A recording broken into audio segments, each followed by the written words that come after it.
বন্ধুসকল নমস্কাৰ। আজি আপোনালোকৰ মাজত নতুন এটা ভিডিঅ' লৈ আহিছোঁ। আপোনালোকে চাই আছে ৰয়নেট এক্সপ্ৰেছ। এতিয়া আমি ৰয়নেট এক্সপ্ৰেছৰ আইডিটো খুলিম মোবাইল ভাৰ্চনত। কি ছাৰ্ভিচ আছে, কি সুবিধা আছে আৰু আপোনালোকে কি কৰিব পাৰিব গোটেই এই ভিডিঅ'খন আপোনালোকে চাওক, ঠিক আছে। ইয়াতে ছাৰ্ভিচ আছে, আপোনালোকে 1 নম্বৰত আছে AVPS আছে, money transaction, micro ATM, recharge, BVPS, CMS, car insurance, গোটেই ইঞ্চুৰেঞ্চখিনি আছে। কেছ কাৰেকশ্যন আছে, মেইন হ'ল আমি দি আছোঁ আৰু পান কাৰ্ডটো আছে আৰু মেইন ছাৰ্ভিচটো দি আছোঁ একাউণ্ট অপেনিং ছাৰ্ভিচ। এই তলত আছে এইটো একাউণ্ট অপেনিং ছাৰ্ভিচ। এই একাউণ্ট অপেনিং ছাৰ্ভিচটো হ'ল আপোনাৰ NSDLৰ একাউণ্ট অপেনিং আপোনালোকে কৰিব পাৰিব এই ৰয়নেট সলিউশ্যনত।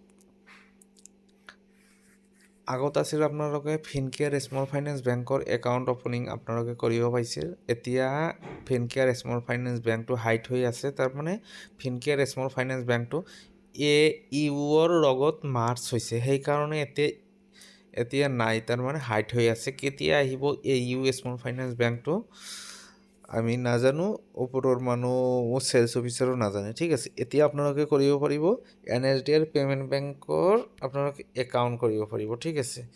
এই একাউণ্টটো এক্টিভেট কৰোঁতে আপোনাৰ এই ৰয়নেটৰ পৰা 1000 লাগিব। 1000 আপোনালোকে আপোনাৰ ৱালেটত থাকিব, তাৰপিছত আপোনালোকে এই 1000 কাটি ল'ব, তাৰপিছত আপোনালোকৰ এই NSDL একাউণ্ট আপোনালোকে কৰিব পাৰিব, ঠিক আছে। তো ইয়াতে কমিশ্যন দেখাই আছোঁ, হোম পেজটো আনি আছোঁ।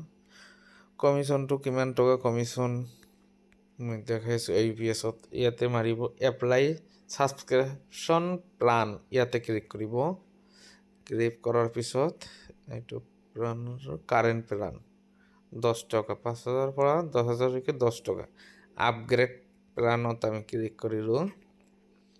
তাৰপিছত প্লান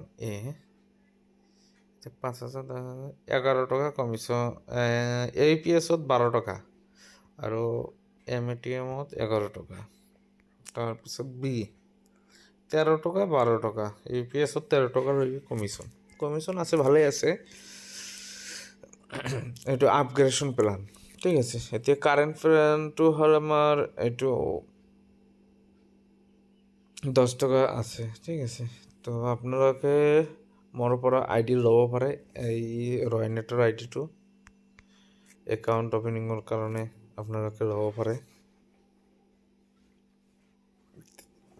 ইয়াতে ট্ৰানজেকশ্যনৰ সুবিধা ভাল আছে, AVPSৰ সুবিধাটোও ভাল আছে আৰু কি AVPS ইয়েছ বেংকটো আছে, ICICI আছে, NSDL আছে, এয়াৰটেলটো আছে।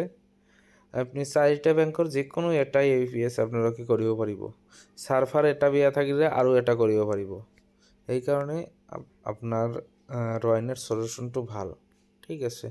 কোনোবা যদি ডিষ্ট্ৰিবিউটাৰ লাগে অল নৰ্থ ইষ্টত আমি ডিষ্ট্ৰিবিউটাৰ দিব পাৰিম। অল নৰ্থ ইষ্টত যদি আপোনালোকৰ এই ৰয়নেটৰ ID লাগে আমি দিব পাৰিম, ফুল্লি ছাপোৰ্ট পাই যাব, টেনশ্যন নাই। মই 6-7 ইয়াৰ হৈ গ'ল মই কাম কৰি আছোঁ সেইটো মাৰ্কেটত।